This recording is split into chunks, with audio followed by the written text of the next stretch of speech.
The first thing I noticed was the sound machines breathing for my son when I couldn't. The second was my phone lighting up in my palm, vibrating insistently as if it didn't care where I was or what was happening. I thought it would be my wife asking for an update, maybe reminding me to bring Ethan's hoodie. Instead, a few sentences cracked open my life with surgical precision. Not shouted, not dramatic, just typed. In that fluorescent ER hallway, with my 6-year-old on a gurney and my signature half written on a clipboard, I learned how quietly everything can be taken from you. The emergency room smelled like antiseptic and old coffee. That sterile mix always makes time feel thicker, slower, like every second has weight. Ethan lay on the narrow bed, his small arm taped with an IV cartoon dinosaurs, roaring silently on a ceiling-mounted screen meant to distract kids from pain. His hair was matted with sweat curls sticking to his forehead, the way they did when he had a fever. He looked at me with that particular kind of trust only children have, the belief that whatever is happening, the adult holding their hand will fix it. "Dad," he whispered, voice raspy, "is Mom coming?" I squeezed his fingers, careful not to disturb the tubing. "She's busy right now, buddy, but I'm here." That was true, at least. I was here. I had been the one to rush him in after he collapsed at soccer practice, pale and dizzy. The coach yelling for water while I scooped him up and drove like the red lights didn't exist. The doctor had said it wasn't life-threatening dehydration, maybe a minor infection, but they wanted to run tests. ER language for wait and see. A nurse handed me a clipboard. "Just sign here, Mr. Carter." I leaned against the wall and wrote my name, Michael Carter. Halfway through the last letter, my phone buzzed. I almost ignored it, almost. Rachel's name glowed on the screen. For a brief, foolish moment, relief washed over me. She's checking in, I thought. She's finally turned around from whatever meeting she said she couldn't leave. I opened the message. "I'm moving to Miami with him. I took all our savings. You're on your own." 3 sentences, no greeting, no apology, no explanation. My pen slipped, dragging a crooked line across the form. My brain refused to process the words in the order they were written. Miami, him, savings, on your own. Dad Ethan tugged at my sleeve, his brow furrowed. "Did they say when I can go home?" I looked at him and forced my face into something that resembled calm. Years of troubleshooting, server crashes, and late-night system failures had trained me to keep my voice steady under pressure. I didn't know then how useful that skill would become. "Soon," I said. "They just want to make sure you're okay." The nurse took the clipboard back, oblivious to the fact that my hands were shaking. I stepped a few feet away toward the window overlooking the parking lot and read the message again. Same words, same meaning. No hidden nuance waiting to reveal itself. Rachel was my wife of 11 years, the woman who color-coded our calendars and reminded me to schedule dentist appointments. The woman who insisted on joint accounts because transparency builds trust. The woman who kissed Ethan's forehead every morning before school. And now she was moving to Miami. With him a pronoun so casual it felt like a slap. I typed a response without thinking too much because thinking felt dangerous. "Good luck." 2 words, that was all. I hit send before I could reconsider. The bubble disappeared, message delivered. I expected something to happen then, anger maybe, or a wave of nausea. Instead, there was just a strange, hollow quiet, as if someone had turned the volume down on the world. The beeping monitors faded into background noise. The ER became a movie set I was standing in, detached, watching myself from a distance. Michael, a doctor, approached, flipping through a chart. "We're going to keep Ethan for observation a little longer." "Of course," I said automatically. Ethan's eyes drifted closed, exhaustion winning. I sat back down beside him, one hand on his chest, feeling the steady rise and fall of his breathing. I focused on that rhythm because it was something real, something still mine. My phone buzzed again, not Rachel, a bank alert. Transfer completed. I didn't open it, not yet. I didn't need to. The words from her text echoed in my head, each one settling into place like a final verdict. I tried to remember the last time things felt normal. That morning, maybe. Rachel had left early, muttering something about traffic and a breakfast meeting. She hadn't kissed me goodbye, but that wasn't unusual lately. We'd been distant, busy. That's what couples our age called it when they didn't want to say the other word. Miami. The thought felt surreal. Sunlight, palm trees, ocean air, things that belong to vacation brochures, not to the woman who argued with me about grocery budgets and school zones. And him. I didn't know who him was yet, but I could already picture the type confident, reckless someone who saw my life as an upgrade opportunity. Dad, Ethan murmured, half asleep. Can we still go camping this weekend? The question pierced straight through the fog. Yeah, I said, swallowing hard. We'll see how you feel, but we'll figure something out. Because that was what fathers did. They figured things out even when the ground shifted under their feet. I checked the time. Rent was due in a week. School tuition at the end of the month. Utilities, groceries, insurance numbers that had always balanced neatly in a spreadsheet Rachel maintained. Numbers I suddenly realized I didn't fully know by heart. Another message came through. Not from Rachel, from her mother, Diane. Rachel says you've been controlling lately. I hope you'll give her space. I stared at the screen, a cold understanding forming. This wasn't impulsive. This was coordinated. Conversations had happened without me. Stories had been told.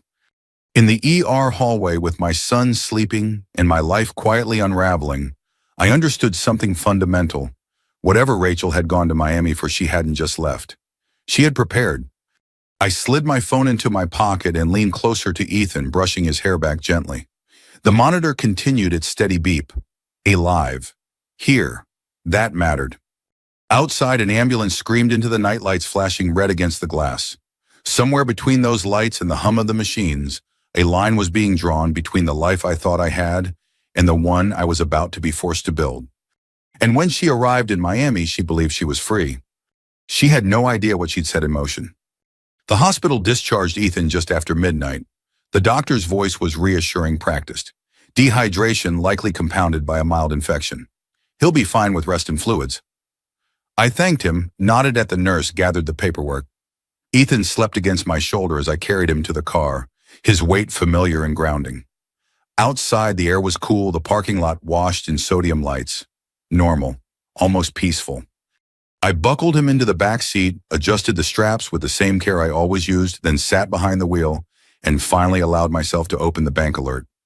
Transfer completed, $184,612.37. My thumb hovered, then scrolled. Available balance, $0.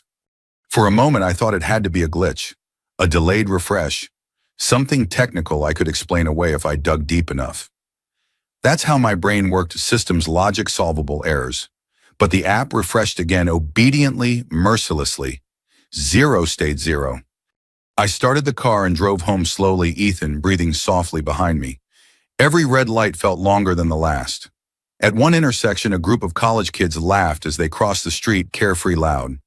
I watched them through the windshield and felt strangely old.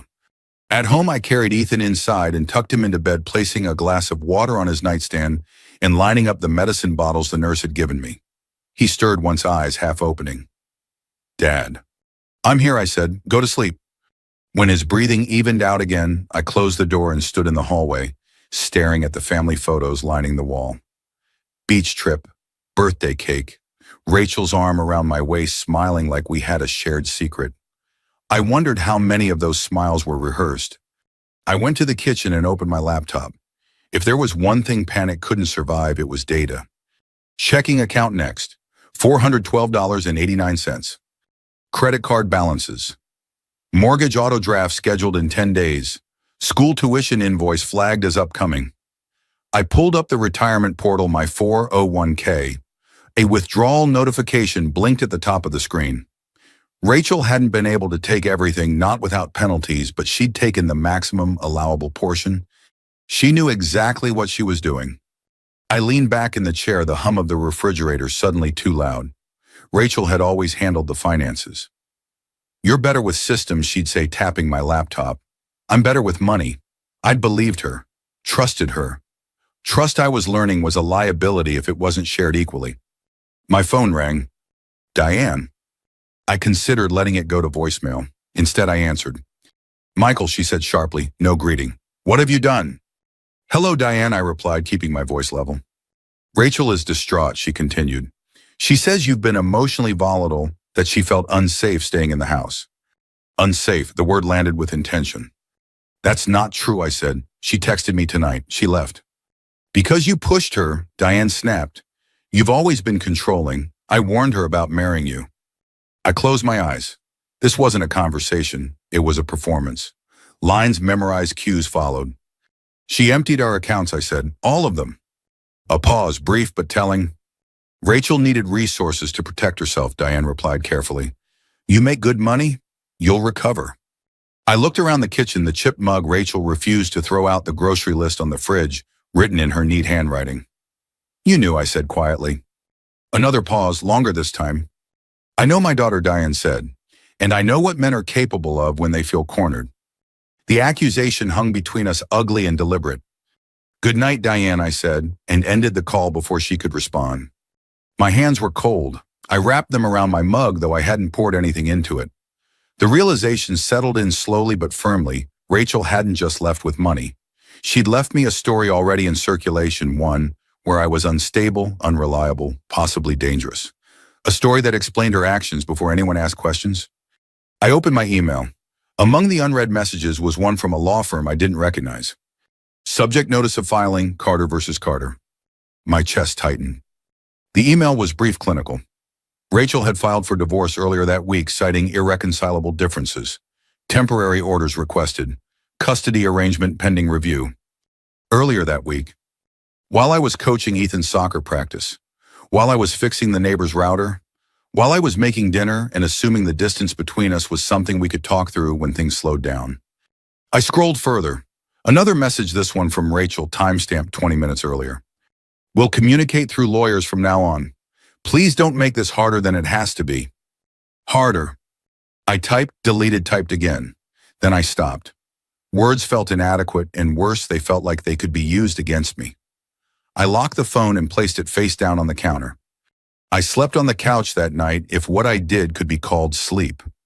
Every time I closed my eyes, numbers floated behind my eyelids. Balances, due dates, the math of survival recalculating itself in real time. Morning came too quickly. I made Ethan oatmeal, sat across from him as he ate, his cheeks flushed but his eyes brighter. Can I go to school, he asked. Not today, I said. You're resting with me. He nodded, satisfied. Children accept answers, adults agonize over. After breakfast, while he watched cartoons, I called the bank. The representative was polite, apologetic, useless. Joint account, authorized user, no fraud. I thanked her anyway. Manners were muscle memory. Next, I called a lawyer, then another. By noon, I had an appointment for the following afternoon. At 2:17 p.m., another message from Diane arrived, this time in writing. Rachel says you're refusing to cooperate. That won't look good for you. I read it twice, then archived it. Evidence, I realized. Everything from now on was evidence. That afternoon, I sat on the floor with Ethan, assembling a puzzle he'd been saving. A picture of a lighthouse standing against crashing waves. As we worked piece by piece, I felt something shift. Not resolve, not hope exactly, but clarity. Rachel believed she had removed herself cleanly, financially insulated, legally framed. She believed I would be too stunned, too busy scrambling to respond coherently. She had mistaken shock for surrender. By the time Ethan fell asleep again, curled up against my side, I had a legal pad filled with notes, dates, transactions, names. The money was gone. But the story was just beginning. I used to believe you could understand a marriage by looking at its milestones. The day you met, the day you married, the day your child was born. Like beads on a string, evenly spaced, easy to count. But sitting at the kitchen table with a legal pad full of dates and dollar amounts, I realized how misleading that idea was. The real story lived in the quiet spaces between those moments, in the habits you stop questioning, the compromises that feel small at the time, the assumptions that harden into truth without ever being tested. Rachel and I met in our early 30s at a professional networking event neither of us had wanted to attend. I was there for the free drinks and the hope of overhearing something useful. She was there because her boss insisted. She laughed easily, asked thoughtful questions, and spoke with the kind of confidence that made you lean in instead of compete. We were older than most couples when we married, already tired of games, or so we told ourselves. We like to say we chose each other deliberately. In the beginning, we divided life the way practical people do. I handled technology, logistics, anything with a system. Rachel handled finances, planning the long view. It felt efficient, mature. When she suggested combining all our accounts, she framed it as a symbol of trust. No secrets, she said, smiling as she slid the paperwork across the table. I signed without hesitation. The first years were good. Not perfect, but solid. We bought our house after careful debate about school districts and commute times. When Ethan was born, Rachel took a brief maternity leave, then returned to work with renewed focus. I shifted to a more flexible schedule so I could handle pickups and doctor appointments. We congratulated ourselves on being modern balanced. Looking back, I can see where the tone changed, though. At the time, it felt gradual enough to ignore. Rachel started asking more questions about my work, not out of interest, but evaluation. Are you sure this contract is stable? Have you thought about management instead of technical work? They sounded like concerns, so I accepted them as such. Her mother, Diane, became more present around the same time. She had always been opinionated, but now her comments carried weight. Rachel shouldn't have to worry about money, she'd say, glancing pointedly at me. Stress isn't good for a growing family.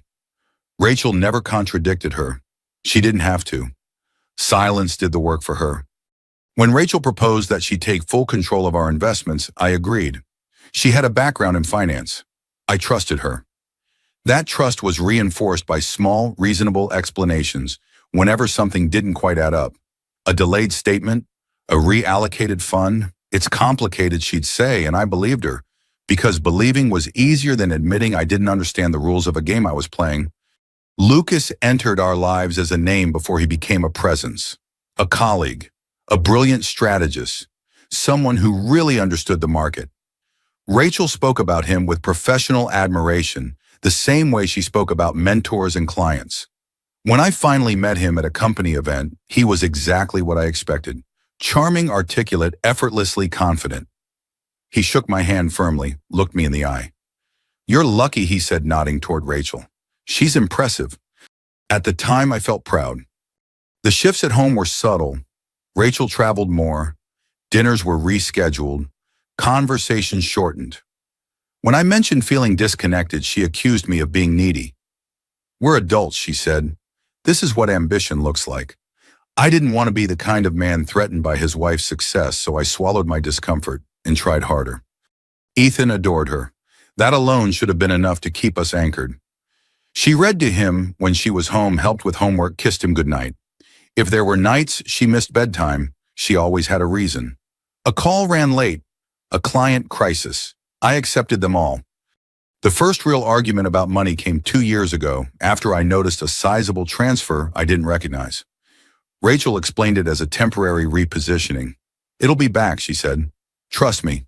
When I asked for more details, her expression hardened. Do you trust me or not, she asked. I said yes. After that, I stopped asking. What I didn't see then was how carefully the narrative was being shaped. Diane's comments about my emotional intensity, Rachel's casual jokes about me being bad with finances, the way she framed decisions as protective rather than controlling. Piece by piece, an image was being built, one where I was well-meaning, but unstable, involved, but unreliable. The night before she left, we sat on opposite ends of the couch, Ethan asleep upstairs. She told me she needed space, that she felt suffocated. I suggested counseling. She smiled sadly like I'd missed the point. You wouldn't understand, she said. I believed her. Now with hindsight sharpened by betrayal, I could see the pattern clearly. The preparation, the documentation, the way each choice positioned her as the rational actor and me as the problem. I closed the legal pad and looked around the living room. The furniture was still here. The walls still held our photos. But the marriage I thought I had, the partnership, the mutual trust had been gone long before Miami entered the picture. Rachel hadn't just left me. She'd left behind a version of me she was ready to use. The law office sat above a bakery on a quiet side street, the kind of place you'd never notice unless you were looking for it. The smell of bread followed me up the narrow staircase, warm and ordinary, completely at odds with the reason I was there. I arrived 10 minutes early and used the time to steady my breathing. If Rachel had already framed me as unstable, I couldn't afford to look anything but composed. Helen Brooks opened the door herself. She was in her early 50s, silver streaks in her dark hair, glasses perched low on her nose. Her handshake was firm, practiced. Michael Carter, she said. Come in. Her office was modest, no leather chairs, no intimidating diplomas on the wall. Just order. Files stacked neatly, a desk cleared except for a yellow legal pad and a pen aligned precisely with its edge. It struck me that this more than anything was what I needed, someone who respected structure. I've reviewed the initial filing, Helen said once we were seated. Your wife didn't waste time. I nodded, neither did her lawyer. Helen slid a copy of the petition across the desk. I had read it already, but seeing it again made my stomach tighten. Irreconcilable differences. Temporary sole physical custody requested. Concerns regarding the husband's emotional volatility. Volatility, another word carefully chosen. She filed 10 days ago, Helen continued. Before she left the state. Miami, I said. Helen raised an eyebrow. She disclosed Florida as her intended residence, yes, along with a request to establish jurisdiction there. The implications landed hard. She's trying to move the case. She's trying to move you, Helen corrected. Away from your home court, away from familiarity, away from any advantage. I leaned back, forcing myself to absorb the information rather than react to it. What about the money? Helen flipped to another page. Joint accounts. Legally accessible to either party. Unethical, yes, but not criminal, not yet. Not yet, I held on to that. She also claims, Helen added, tapping the paper, that you've been financially dependent on her. I almost laughed. Almost. That's not true. Truth and documentation aren't always aligned at first, Helen said calmly. We fixed that. She asked questions, precise, methodical. Employment history, income streams, parenting routines. I answered honestly, resisting the urge to over-explain. When she asked about my mental health, I paused. I've never been diagnosed with anything, I said. No treatment, no incidents. Anyone could say that, Helen replied. What matters is what exists on paper. That was when she asked about Diane. Your mother-in-law, she said. How involved is she? In everything I said before, I could stop myself. Helen nodded slowly. That's what I thought. She opened a new folder and slid it toward me. Inside were copies of emails Rachel's lawyer had submitted, statements from Diane describing me as erratic, prone to emotional outbursts, unpredictable under stress. Each sentence felt like a nail hammered in by someone who had watched me for years, collecting moments to weaponize. She's positioning herself as a concerned grandmother, Helen said. Very effective, especially if the other parent is already out of state. My jaw tightened. So what do we do? We slow this down, Helen said, and we gather. Over the next hour, she explained the terrain. Emergency motions, temporary orders, jurisdictional challenges. She spoke in measured tones, translating legal complexity into manageable steps. It was the first time since the ER that I felt something like control return. There's something else, Helen said near the end of the meeting. Your wife's financial disclosures are incomplete. I leaned forward. In what way? She lists the joint accounts she accessed, Helen said, but she omits any mention of a trust. A trust, the word was unfamiliar in this context. Helen turned her screen toward me. Your mother-in-law is listed as trustee on a family trust established 5 years ago. Rachel is a beneficiary. 5 years ago, around the time Rachel insisted on consolidating our finances. Around the time Diane started talking about protecting assets. There are distributions from that trust, Helen continued. Significant ones, not disclosed in the filing. Can she do that, I asked. She can try, Helen said. But omission is a problem, especially if those funds were used to support your household. My pulse quickened. So there's more money. There's more structure, Helen corrected, and structure leaves traces. As I left the office, the smell of bread hit me again. Life going on unbothered by my personal catastrophe. I sat in my car and didn't start the engine right away. Instead, I opened my email and began searching. Keywords, dates, names. At home, while Ethan napped on the couch beside me, I dug deeper. Old statements, archived folders. It was slow, painstaking work, but patterns began to emerge. Transfers that aligned too neatly. Deposits labeled as gifts. Rachel's financial world, once opaque, started to show seams. Late that evening, my phone rang. Rachel. I stared at the screen until it stopped. A minute later, a text appeared. We need to talk. This doesn't have to get ugly. I didn't respond. Instead, I forwarded the message to Helen. Her reply came quickly. Good, keep everything, say nothing. The next morning, an email arrived from Rachel's lawyer requesting an expedited custody hearing. Urgent, necessary. framed as concern for Ethan's well-being. I read it twice, then opened a new document and began organizing what I had found. Every transfer, every email, every inconsistency. By the time Ethan woke up, I had a folder labeled Simply Evidence. That afternoon, Helen called. "We're filing our response," she said. "Emergency orders. To freeze assets. To establish jurisdiction here." "And Rachel?" I asked. "She'll fight," Helen said. "She's invested too much not to." I looked at the sleeping form of my son, his chest rising and falling steadily. The law I was learning wasn't about dramatic gestures. It was about patience, about letting the other side reveal itself. Rachel had laid a trap carefully baited with money and distance and narrative. She assumed I would stumble into it. She underestimated how well I could learn the rules once I knew the game was real. There is a particular kind of fear that arrives once the initial shock wears off. It's quieter than panic, more deliberate. It doesn't scream. It sits beside you, taps its fingers, and asks practical questions. How long can you last? What happens if you lose? What will this cost your child? That was the fear that settled in with me during the days that followed my meeting with Helen. And strangely, it was that fear, not anger, that sharpened my focus. I stopped reacting. Instead, I started documenting. Every morning after dropping Ethan at school, I sat at the dining table with my laptop and a legal pad. I recreated timelines the way I would map out a failing system at work. Inputs, outputs, anomalies. Rachel's movements began to look less like a series of personal choices and more like a workflow designed for a specific outcome. Helen had warned me not to confront Rachel directly. "Let her talk," she said. "People reveal more when they think you're not listening." So when Rachel texted again, "Have you found a lawyer yet?" I didn't reply. When Diane emailed a long, carefully worded message about Ethan's need for stability and the importance of cooperation, I archived it without response. Silence, I was learning, was not weakness. It was space. One afternoon, while reviewing old bank statements, I noticed something I'd missed before. Small, regular transfers from our joint account to an LLC I didn't recognize. The amounts were modest enough to avoid attention, but consistent. I searched the name. Registered in Florida. Owned by Lucas Monroe. My stomach tightened, but I didn't let myself spiral. I took screenshots, saved copies, noted dates. When I sent the information to Helen, her reply was immediate.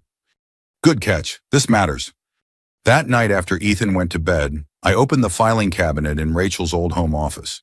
It felt invasive, but necessity has a way of overriding etiquette. Inside were neatly labeled folders, tax returns, insurance documents, property records. Rachel loved organization. It was one of the things I'd admired about her. In a folder marked miscellaneous, I found a printed email chain. The subject line read, "Trust Distribution, Q3. The emails were between Diane and a private wealth manager. They discussed disbursements, asset protection strategies, and something referred to as temporary relocation. Rachel was copied on every message. I scanned the dates, months before she left. This wasn't an escape plan, it was a business plan. I photographed everything and returned the folder exactly as I'd found it. When Helen reviewed the documents the next day, she was quiet for a long moment. "They've been very careful," she said finally, "but not careful enough." She explained the next steps. Motions to compel disclosure, requests for forensic accounting, a petition to freeze not just the joint accounts, but any related entities benefiting from marital funds. "It won't be fast," she cautioned, "and it won't be dramatic." "That's fine," I said. "I'm not in a hurry." The first sign that our strategy was working came sooner than I expected. Rachel's lawyer requested a continuance on the custody hearing, cited scheduling conflicts. Helen smiled when she forwarded me the email. "They're regrouping," she said. "That means they're uncomfortable." A week later, another development. Lucas's company received a notice from the IRS requesting clarification on several transfers. Routine on paper, but timing matters, and pressure, even when subtle, has a way of spreading. Rachel called again. This time I answered. "Michael," she said, her voice strained but controlled. "Why are you doing this?" Doing what I asked evenly. Dragging lawyers into everything she said. We could have handled this privately. I glanced at the open file on my desk at the columns of numbers and dates that told a very different story. "You left with our money," I said. "You filed for custody. This is Private Rachel. Just documented. There was a pause. Lucas's accounts are being reviewed, she said. Did you know about that? I know a lot of things now, I replied. Her breath caught just slightly. Enough. Let's be reasonable, she said. This doesn't have to hurt everyone. I thought of Ethan coloring quietly in the next room, humming to himself. It already did, I said. You just weren't here to see it. I hung up before she could respond. Over the next few days, the tone shifted. Emails that once carried confidence now sounded cautious. Requests replaced demands. Proposals were floated, then retracted. Helen fielded everything, filtering out the noise and highlighting what mattered. They're testing you, she said, looking for desperation. They wouldn't find it.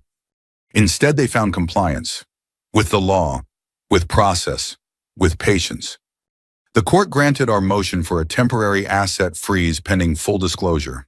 It wasn't everything. Trust moved slowly, shielded by layers of legality, but it was enough to disrupt the flow Rachel had come to rely on. That evening, I received a message from an unfamiliar number. This is Lucas. We should talk. I stared at the screen, then forwarded it to Helen. Her response was immediate. Do not engage. So I didn't. The next day, Diane showed up at my door. She stood on the porch, impeccably dressed, her expression composed but tight around the edges. We need to discuss what you're doing, she said.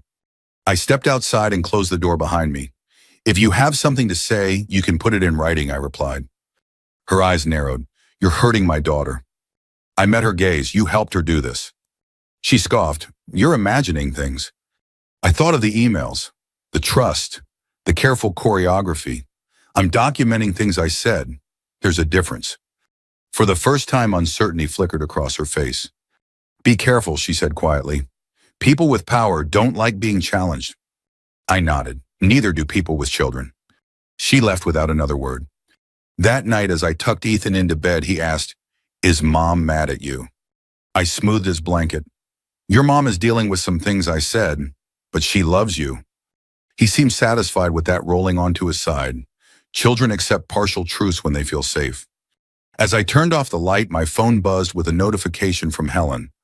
We have confirmation. Funds tied to Lucas's LLC are frozen pending review. Miami is feeling very far away right now. I sat on the edge of the bed and let myself exhale. The counterattack had never been loud. No confrontations, no ultimatums. Just pressure applied in the right places. Rachel had believed Miami was a clean break. She was beginning to realize it was a fragile one. Miami announced itself through photographs long before it became a problem. Sunlit balconies, white linen curtains, water so blue it looked unreal.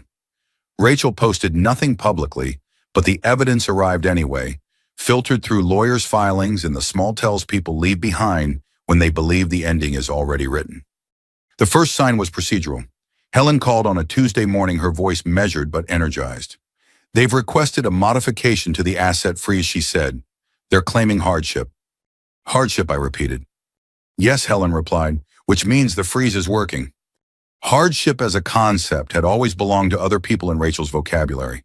She used it the way professionals do. Abstract, polite meant to describe something unfortunate but distant. Now it had attached itself to her name. Over the next week, the tempo changed. Motions multiplied. Requests contradicted each other. Rachel's filings began to include explanations where there had once been assumptions. She claimed expenses she'd never mentioned before.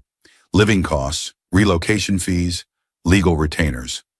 Lucas's name appeared more frequently, no longer as a neutral party, but as a financial necessity. Helen sent me copies of everything. Notice the inconsistency, she said. First she claims independence, then dependency. Courts noticed that. So did I. The next call came late after Ethan had gone to sleep. I almost didn't answer when I saw Rachel's number. Almost. Curiosity won. Michael, she said, and there was something raw in her voice I hadn't heard before. I need you to understand what's happening. I leaned back against the kitchen counter, staring at the quiet house. I understand plenty. Lucas's accounts are tied up, she said quickly. My access to the trust is limited right now. This wasn't supposed to happen. This, I said slowly, was always going to happen. She exhaled sharply. You're being vindictive. I thought of the ER hallway, of Ethan's small hand in mine. No, I said, I'm being accurate. Silence stretched between us, brittle and exposed. We can fix this, she said finally. If you stop pushing what I asked. The investigation, she said, the filings, the freeze. I glanced at the folder on the table, printouts, timelines, evidence stacked neatly. You filed first, I reminded her. You moved first. That was different, she said. I needed security. So did Ethan, I replied. So did I. Her voice softened, shifting tactics. I made a mistake, she said. Miami was a reaction. I didn't respond. Michael, she pressed. I'm going to let the process work, I said. That's all I can promise. She hung up without saying goodbye. 2 days later, Lucas's name appeared again, this time in an email forwarded by Helen. He'd been served with a subpoena, financial disclosures, testimony regarding commingled funds. His attorney requested an extension. Denied. Miami, it turned out, was a terrible place to hide once the light was directed properly. Rachel sent messages more frequently after that, none of them angry now. Concerned. Cooperative. She asked about Ethan, about school, about his health. She suggested video calls, then missed the scheduled times. When she did appear on screen, the background was always carefully neutral, a blank wall, no windows. Control even in collapse. Diane tried a different approach. Her email arrived on a Friday afternoon, written in a tone so measured it was almost elegant. Michael family survived by knowing when to de-escalate. Rachel's situation has become unstable. This benefits no one, especially Ethan. I forwarded it to Helen. Her response was a single line, interesting choice of words. That evening, as I helped Ethan with his homework, my phone buzzed again. A number I didn't recognize. I let it go to voicemail. The message was short. Michael, this is Lucas. We need to clear the air. Rachel's under a lot of pressure. I deleted it. Pressure, I thought, was what you felt when you were pinned by forces you couldn't charm or negotiate away. Pressure was the truth bearing down. The court hearing was set for the following week. Helen and I reviewed our presentation meticulously. We didn't dramatize, we didn't editorialize. We presented facts and let their weight speak. On the morning of the hearing, Rachel appeared via video. Her hair was pulled back tightly, makeup understated, posture rigid. She looked smaller than I remembered, as if the Miami sun hadn't reached her after all. The judge asked questions about funds, about timelines, about Ethan. Rachel answered carefully, but the gaps were there. When asked about the trust, she deferred to her mother. When asked about Lucas's involvement, she minimized. When asked why she'd requested jurisdiction in Florida while Ethan remained here, she faltered. Helen spoke last. She outlined the inconsistencies, the omissions, the patterns. She didn't accuse. She illuminated. By the end, the judge's expression had hardened. I am extending the asset freeze, he said. All related entities will comply. Jurisdiction remains here pending further review. Rachel's image froze for a split second, her composure cracking before the screen caught up. Afterward, Helen called me. That went well, she said. Not finished, but well. I sat in the car outside Ethan's school, engine idling, letting the results settle. Relief came slowly, cautious and incomplete. This wasn't victory, it was traction. That night, Rachel texted one last time. I didn't think it would end like this. I typed, then erased, typed again. It hasn't ended, I wrote. It's just honest now. She didn't reply. Later, after Ethan fell asleep, I stood in the backyard and looked up at the night sky. Somewhere, Rachel was staring at a very different view, one she'd believed would absolve her choices. Miami had promised escape, reinvention, a clean slate. Instead, it had given her exposure. The collapse wasn't loud, no headlines, no dramatic arrests, just doors closing quietly, accounts inaccessible, options narrowing.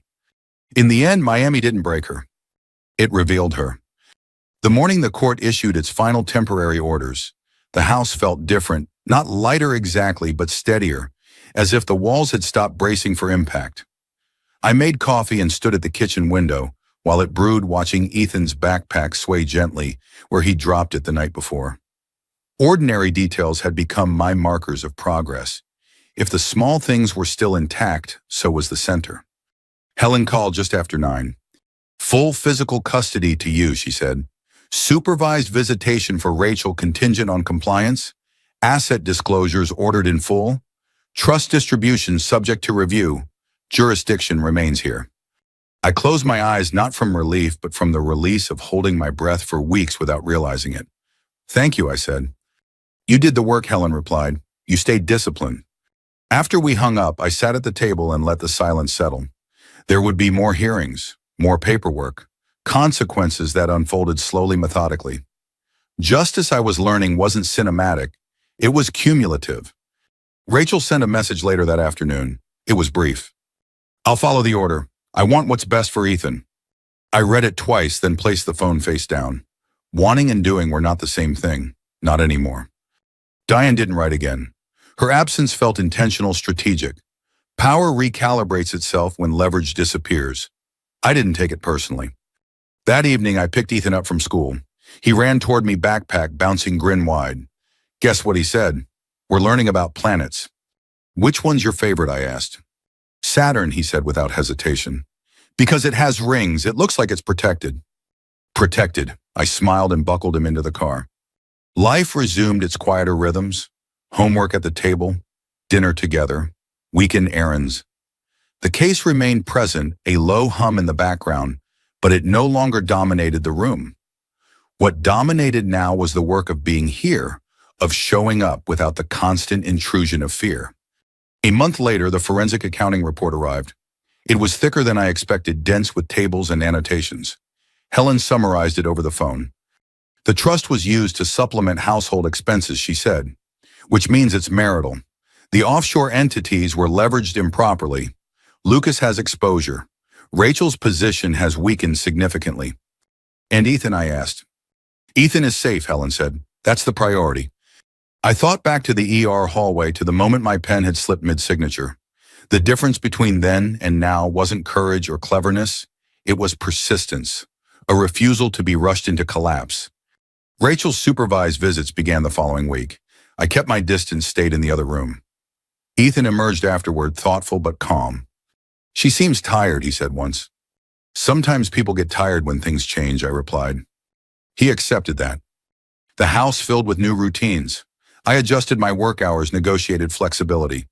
The systems I built at work mirrored the one I built at home: redundancy, clarity, fail-safes. Stability, I discovered, wasn't a feeling. It was a practice. One evening, months later, I found myself scrolling through old photos. Not out of longing, but curiosity. I studied my younger face beside Rachel's, the assumptions embedded in our smiles. I didn't feel anger. I felt understanding of my own blind spots, of the way trust can become inertia if it's never examined. I closed the album and looked around the living room. It wasn't the life I'd planned, but it was a life that fit. Rachel never returned to Miami the way she'd imagined. Lucas faded from the filings, then from the conversation entirely. Diane's trust entered a prolonged audit. Consequences, like truth, had a way of finding the light eventually. On a quiet Sunday afternoon, Ethan and I sat on the floor, finishing the lighthouse puzzle we'd started weeks earlier. We placed the final piece together. "See," he said, "it stands even when it's stormy." I nodded. It does. That night, after he went to bed, I wrote a short note to myself and tucked it into the folder that had once been labeled evidence. I renamed the folder Record, not as a reminder of what I'd lost, but of what I'd protected. Here's what I know now: when someone leaves with your money and your narrative, they're betting you'll be too disoriented to respond. They're betting you'll confuse shock with defeat. They're betting wrong. What remains after betrayal isn't just damage. It's choice. The choice to document, to pause, to act without theatrics, to protect what matters quietly and consistently. If you've been listening to this story and felt something stir, recognition, anger, resolve, I want to hear from you. Where are you listening from? What part stayed with you the longest? Share your thoughts in the comments below. Your story might be the one someone else needs to hear. We share these stories every day, not to sensationalize pain, but to honor the strength that often goes unnoticed. If you want to keep walking this path with us through stories of resilience and hard-earned clarity, subscribe so you don't miss what comes next. Thank you for staying to the end. And remember, sometimes the quietest response is the one that changes everything.